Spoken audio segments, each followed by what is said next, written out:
Hello learners, welcome back to the course on learning and development in organization.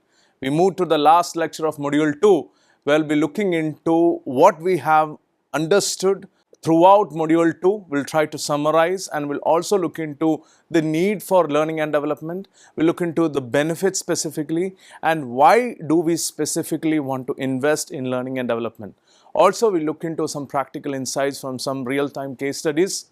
I'm Dr. Abraham Cyril Issac. I'm an assistant professor at the School of Business, Indian Institute of Technology, Guwahati. Now, when you look into learning and development over the past, module, you would have seen and observed that, learning and development is vital. The underlying theme for today's session, to summarize what we have understood across module 2 would be, if knowledge is power, then learning is a superpower. I repeat, if knowledge is a power, then learning is a superpower. This would be the underlying theme for today's lecture altogether. Why L&D? We had extensive discussions with respect to this. Let's quickly summarize with respect to the changing world, with respect to the personal growth, with respect to the professional growth, and learning and development, the need for a continuous lifelong learning. Let's look into that in greater detail. When we talk about why L&D specifically vis-a-vis the personal growth, we see that learning extends beyond professional aspirations. It plays a vital role in personal development. When individuals engage in learning, they enhance their confidence, their creativity, and problem-solving skills. So, every single effort to acquire new knowledge, I'm specifically mentioning here new knowledge, represents an investment in oneself, fostering a growth-oriented mindset, fostering a typical mindset which is more looking forward towards development that contributes to both personal fulfillment and overall well-being. When you look into the changing world specifically, we see that the world is evolving at an unprecedented pace. Technological advancements are there, globalization is there, innovation are there. These are all reshaping industries and redefining the skills required for success. Even you look into artificial intelligence, AI, for instance, is transforming jobs across various sectors, making some traditional skills obsolete while creating demand for new expertise altogether. So what we do understand here is that as a result, continuous learning has become a necessity rather than option. So this is why L&D. Now, if you look into the different aspects of lifelong learning, ladies and gentlemen, please note, learning is not confined to a formal education. It's a lifelong commitment to curiosity. It's a lifelong commitment to self-improvement. So whether it involves mastering a new language, developing a creative hobby, or staying informed about industry trends, every learning experience adds value. So those who embrace lifelong learning demonstrate resilience and adaptability, ensuring they remain relevant, they remain prepared for the future in ever-changing world. And finally, why L&D from a professional growth angle? If you ask me, in the workplace, learning and development serve as key drivers of career advancement. Typically, empirical research indicates that employees who actively pursue learning opportunities are more likely to receive promotions, excel in their roles, and experience greater job satisfaction. And this is particularly if you go through the article of Holler et al. 2022 typically gives an idea about the professional growth, the relevance of learning and development. So leading organizations such as Google, such as Amazon, they prioritize continuous learning, encouraging employees to acquire new skills. So this culture of learning fosters innovation. It certainly improves productivity and ultimately contributes to the long-term success of the organization in particular. Now let's look into why to invest in L&D. When you're talking about learning and development, many a time I've tried to re-emphasize the importance of L&D. In the previous slide also we did that. But when you look into what is the need specifically to invest in learning and development, I would say the first and the foremost thing is attracting and retaining employees. The moment you see that a cohort is coming into your organization, you would want them to stay in your organization for some time, give back all what they have been trained for or that they have been capable for. Unlike when they are coming and going, it's just like a transition zone. Please note, attracting and retaining employees happens to be one of the primary reasons why we have to invest in learning and development. Look into the needs. Look into the training needs, learning needs of these individuals in your organization. Look into them and try to understand where they are lacking. If at all they are lacking in something, give them the required training, and that would give them the required boost. Another significant factor is boosting employee experience and engagement. When you talk about employee experience, it has to be different from a routine, mundane organizational setup. They need to think that, okay, coming to this organization, I will gain something. I have a beautiful experience. I don't have to look into the watch every time. How time passes, I just don't know. So if that is my level of engagement within an organization, definitely I would try to stay in that particular organization. The problem is whether the qualifications, whether the skill set I'm having, is it matching to the particular demand of the job?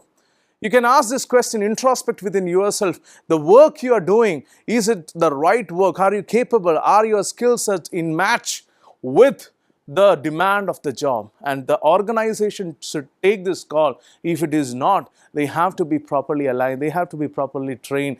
The sufficient or the significant learning and development needs to be done. That intervention needs to be done. This is another reason why you have to invest in learning and development.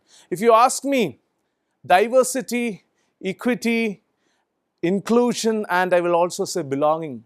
Belongingness is also a particular aspect when you look into learning and development, specifically to promote DEIB. We don't leave it only at DEI now, we also bring DEIB. So please note, we are looking into people from different diversity. We have touched upon this, not only demographic diversity, but we have also looked into the cognitive diversity part. If you want to learn more into it, we have sufficiently discussed this in the NPTEL course OB, Organizational Behavior specifically, which will be running together with this.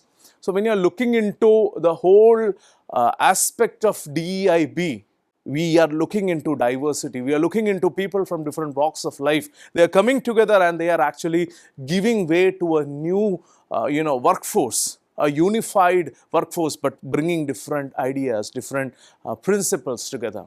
Another significant aspect of why to invest in L&D would be the significant bridge that it can be with respect to the skill gaps. Let's say you are making a need analysis, you are making the company, the organization comes out with a factor, with the analysis that, okay, these many segment of our workforce do not or are not capable to render the work or to do the required work. Let's do some intervention. Let's give some training programs, some learning and development activities. This is yet another reason, that is to bridge the skill gaps, is yet another reason so you to invest in learning and development. Another significant aspect is to look into your workforce, empowering the future leaders. Every time you will not have a set of leaders just coming like that. You have to nurture them. You have to create them. Over the years, they will come up the ladder and they will try to serve that organization in a perfect way. This is also a significant reason why you need to invest in learning and development. If you see as an organization, you are not promoting the lowest hierarchy, you're not aiding, you're not helping them in learning and development, then they will not find a reason to stay in that particular organization. The moment they get a new offer, they'll try to jump into that particular organization or jump out of that particular organization. So this is yet another reason why you need to invest in learning and development. If you ask me, enhanced reputation as an employer is also translating as one of the significant factors in learning and development. You look into the employer, you say that, yes, I want to get into this organization because I know I've heard a lot of good things about this employer. The moment you go, it's not only the salary, it's not only the belongingness, the sense of belongingness or the sense of ownership. Rather than that, they also take you as your own family. You are being guided, you are being led, you have all the avenues. In the previous session, we had discussed about the possibility that even if it is not directly linked to your work, there are some organizations like Amazon which gives a certain amount for your learning and development. This might be something totally out of box, nothing which is directly related to the work. Still, they feel that a happy employee translates an organization into a happy organization. Another significant aspect would be the succession planning. I've already mentioned about the need to empower the future leaders. On the similar lines, I'm telling succession planning is also important. We need to know that from this hierarchy, okay, I'm going to project that this person is going to come up the ladder and he'll be making a good leader, but I have to train him. I have to give him sufficient resources with respect to learning and development. So this is yet another good reason for why to invest in L&D. Now let's look into this specific case study where you're trying to bridge the skill gaps. If you ask me, this is a certain important aspects which we have already discussed with respect to the skill, the mismatch, and how we actually come up and actually do the skill gap analysis, and finally we give them the required training or learning and development initiatives. This particular case is of Telefonica. It's a Spain-based global telecommunications company that faced a skills gap in critical areas including analytics, including security and robotization. So instead of recruiting externally, what Telefonica did was it committed to investing in reskilling and upskilling the current employees. So it launched a program containing an app that specifically integrates with the company's HR management system. So a chatbot guides employees through creating a profile, getting personalized training recommendations, and matching their skills with potential jobs. So 95% of employees using this app, Telefonica was able to collect detailed data on current skills. So this information typically helped the leaders identify where L&D was needed, match employees with job vacancies, and plan strategies for their future. If you look into learning and development, typically we have to also see this particular case of McDonald's.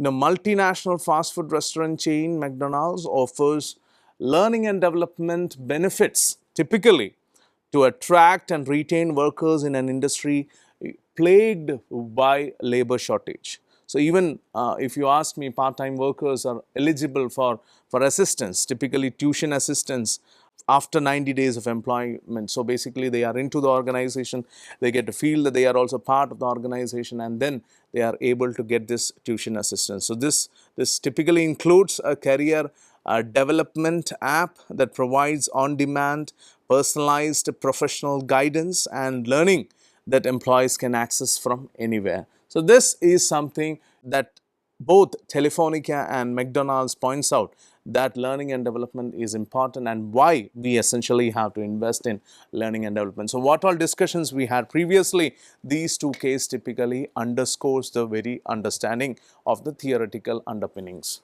We move forward, we look into the L&D benefits quickly. When we talk about benefits, you have to look from the employee angle as well as the organization angle. You see skill enhancement and development in employee. You talk about L&D programs typically that provide employees with tools, knowledge and skills they need to perform their roles effectively and to adapt evolving industry trends. Employees also become more competent, efficient, and capable of handling complex tasks, which directly benefits the organization. An example could be, let's say, a marketing professional might learn about AI-driven analytics tools to stay ahead in the data-driven industry. Another significant benefit would be career advancement. You talk about when organizations invest in employee development, they signal a commitment in their growth, which can lead to promotions and career progression. So employees feel valued and are more likely to stay loyal in the organization, reducing turnover. An example could be an employee who completes a leadership training program may be considered for a managerial role. Then you have increased confidence and motivation.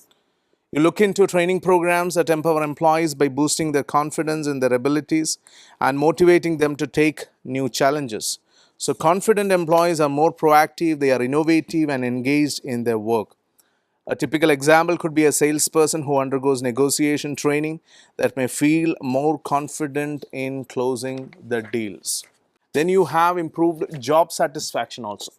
You look into employees who feel that they are growing and learning and are more satisfied with their jobs.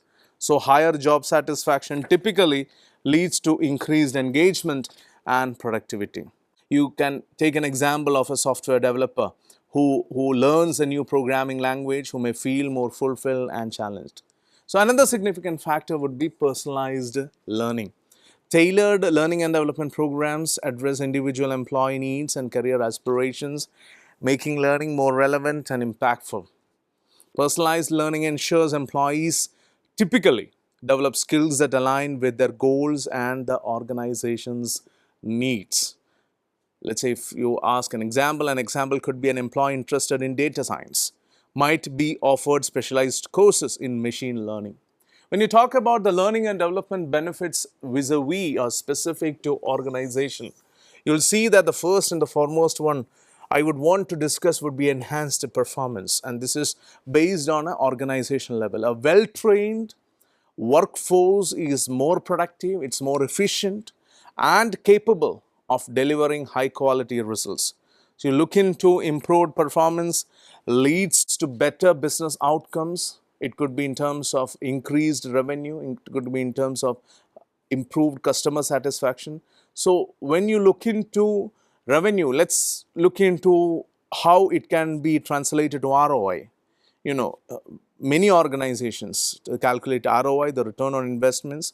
So organizations often use metrics like productivity gains or reduced turnover costs or increased revenue.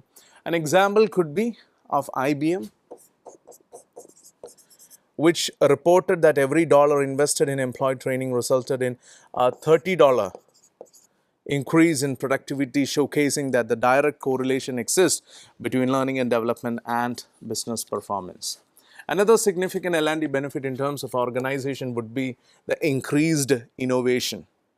A culture of continuous learning encourages employees to think creatively and come up with new ideas. So, innovation drives competitive advantage and helps organizations stay ahead in the market.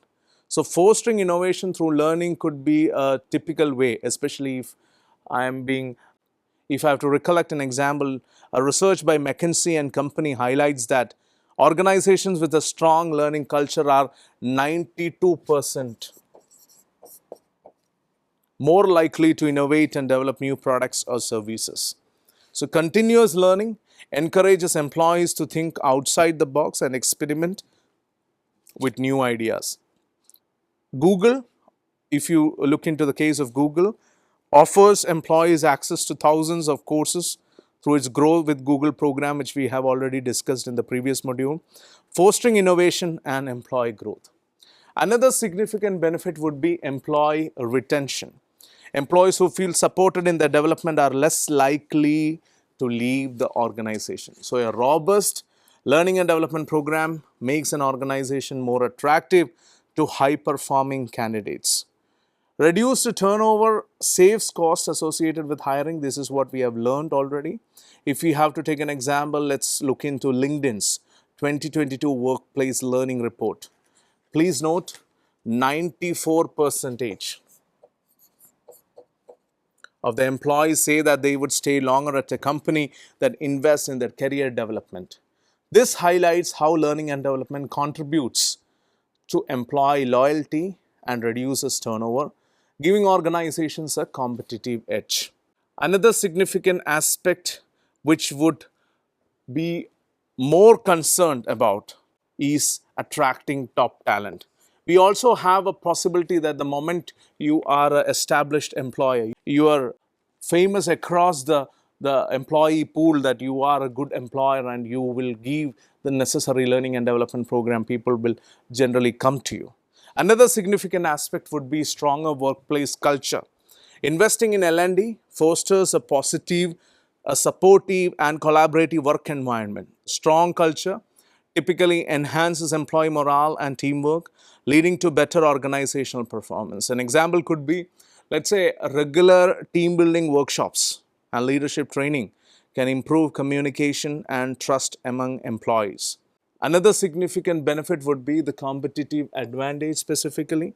Organizations that prioritize L&D are better equipped to adapt to changes in the market and industry. So, agility and adaptability ensure long-term success in a competitive landscape.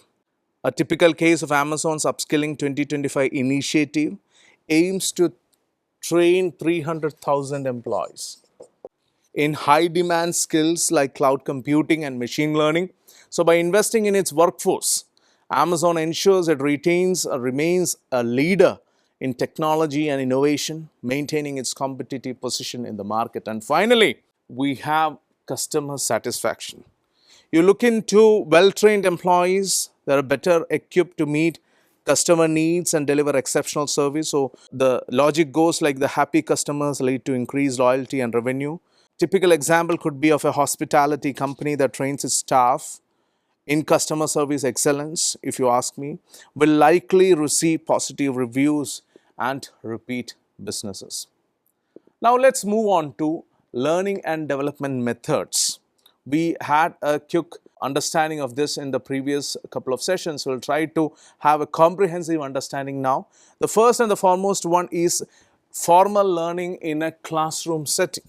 This method is goal-oriented and instructor-led with limited learner interaction, so it is typically a group situation that can take place in person or online. Let's say something like lectures, something like classes or seminars, they all become formal learning in a classroom. Informal learning is another way to go about. Informal learning is organic, it is unstructured, it is more self-directed. It takes place on the job through tasks, through feedback, co-worker interactions, and through individual study. Something like conversations or online forums, or reading books, or even doing research is part of informal learning in that sense. Then you have experiential learning. You look into this trial and error approach, which allows people to try doing something, observe the results, and then gain understanding from the experience. Something like apprenticeships or internships, virtual or real world simulation exercises, or scenario based learning. Scenario-based learning or role-playing, all these are part of experiential learning. Then you have coaching. You look into coaching. It's a workplace relationship that focuses on empowering employees to grow and achieve their goals. So the coach and the coachee meet regularly for open dialogue, with the coach providing feedback, direction, and support. So there are several types of workplace coaching. It could be something like performance coaching, performance coaching, or peer coaching, or AI-based coaching, etc. So let's have a quick look into it. Performance coaching. Performance coaching, one of the types of coaching, is to inspire employees to realize their full potential by honoring their current abilities and learning new skills. An example of this performance coaching would be Police Now, which is an independent charitable social enterprise that recruits police officers in England and Wales as a very hands-on approach to performance coaching. So it's year-long frontline leadership program, includes one-on-one coaching to guide participants through each training module and work through any knowledge or skills specifically. Then you have peer coaching.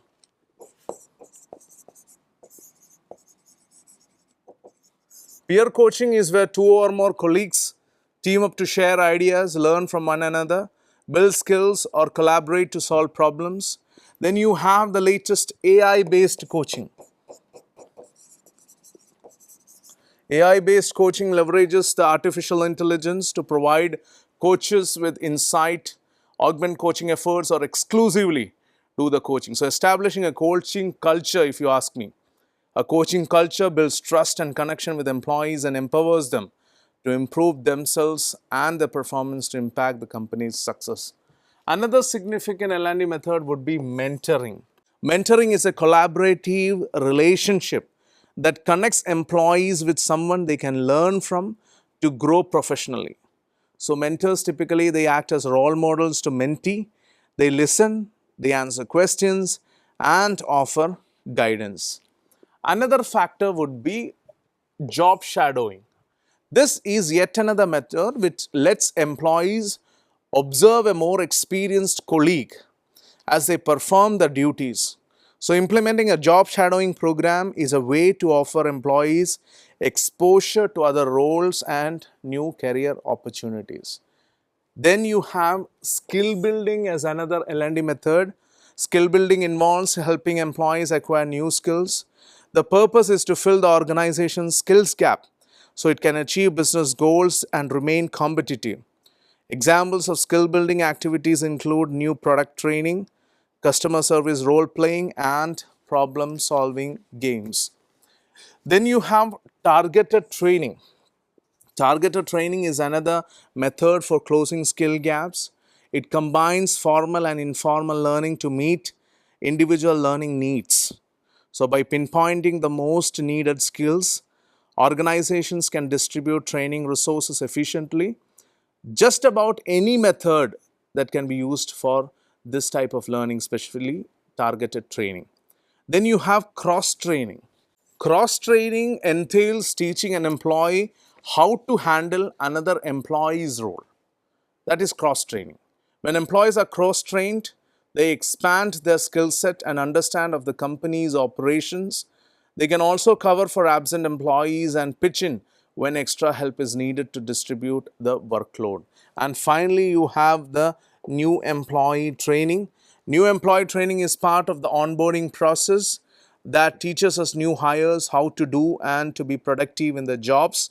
It's customized to each role and can involve areas of instruction such as, let's say, customer service techniques or how to use software or how to operate an equipment, etc.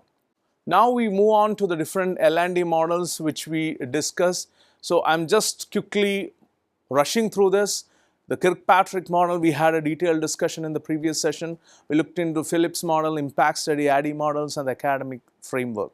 When you're looking into the trends ahead, we have to look into the different aspects. Design thinking in learning and development is going to be one of the pioneering aspects when you look into the futuristic trends of learning and development. Let's look into the reason why design thinking is going to come up big time, especially in learning and development models. So when you're looking into specifically, when you're looking into design thinking in L&D, we look into design thinking as a learner-centric approach that prioritizes understanding, employees' needs, motivation, and challenges. So something as creative like empathy mapping. So my intention here is to introduce you to things which you might not be aware of. Empathy mapping is gaining deep insights into learners' experiences and pain points typically. So it's all about ideation and prototyping, developing creative and innovative learning solutions. Another significant factor associated with design thinking in L&D would be continuous feedback. So iteratively refining training programs based on learner input would be the way to go ahead. So by applying design thinking, organizations can create training programs that are not only effective but also engaging and relevant to employees' real-world challenges. Then you have AI-powered learning. Artificial intelligence is revolutionizing L&D. More details are available in the NPTEL course that we have done, AI in Human Resource Management. In case of AI-powered learning, we look into personalized learning paths where AI tailors training content to individual learners based on their progress and performance. We also look into AI-generated content where automated content creation speeds up training program development. Then we have adaptive assessments where AI-powered assessments adjust difficulty levels dynamically to match learners' abilities. And finally, we also look into the cases where AI enhances efficiency and effectiveness by ensuring that employees receive targeted data-driven learning experience. Then you have the most interesting VR and AR immersive technologies. Virtual reality, augmented reality are transforming the training landscape by providing immersive, interactive learning experiences. So we have simulated real-world scenarios where employees can practice skills in a risk-free environment. We have enhanced engagement where immersive experiences boost knowledge retention and skill application. We also have scalability options. When you talk about scalability, VR, AR training can be implemented across diverse industries and job roles. Then we also looked into micro learning for modern learners, bit-sized modules. You have on-demand learning. Employees can access training anytime, anywhere. We looked into increased retention, shorter sessions aligning with cognitive load principles, enhancing the total knowledge retention. Then you looked into business acumen in learning and development, aligning L&D initiatives with business objectives, ensuring strategic relevance and measurable ROI. Understanding business goals, L&D professionals must align training with organizational success metrics. Data-driven decision making is another thing, leveraging analytics to track training effectiveness, and collaboration with leadership, where you work closely with executives to ensure training that supports collaboration with leadership, where we work closely with executives to ensure training supports key business priorities. Now, finally, we move on to the strategies for future-proofing learning and development. First and foremost, to stay ahead, L&D professionals must implement strategies that future-proof their initiatives. They have to be, at any cost, stay updated with the technology. As I've already mentioned, the moment you are getting outdated, you are obsolete, you might not feel that learning and development is relevant. Then you feel that you are simply going out of the organization for no reason. So it's always imminent to stay updated with the technology. This is one of the strategy to future-proof the learning and development. Another significant aspect is to develop a strategic business acumen. When you're talking about strategic business acumen, I would like to distinguish between two words. One is tactics, another is strategy. Just think for 10 seconds. What is the difference between tactics and what's the difference between strategy? Many a time we use these two words in a simultaneous fashion, but typically we understand that tactics is more of a short-term game, whereas strategy is more for the long term. When you are looking into learning and development, and if you're trying to future-proof learning and development, please note, you need to have a strategic business acumen. You need to think long. What are the possibilities that 5 years, 10 years, maybe a couple of decades down the line has in store for you? Look into that possibility and try to get to that at the earliest, as soon as possible. The third aspect would be encourage an innovation culture. Rather than going through the mundane, try to develop this innovation culture within the organization. This would inevitably play a key role, a pivotal role in future-proofing learning and development. So this was all about Module 2. We had discussed extensively about learning and development, typically some of the established frameworks. We have gone through this. We have tried to summarize it today. We have also looked into some of the possible benefits that learning and development brings in, some of the possible potential barriers that learning and development has. We have looked into it on a comprehensive point of view, typical to the understanding of the construct. We will know more about the nuances of learning development in coming modules. Till then, take care. Bye-bye.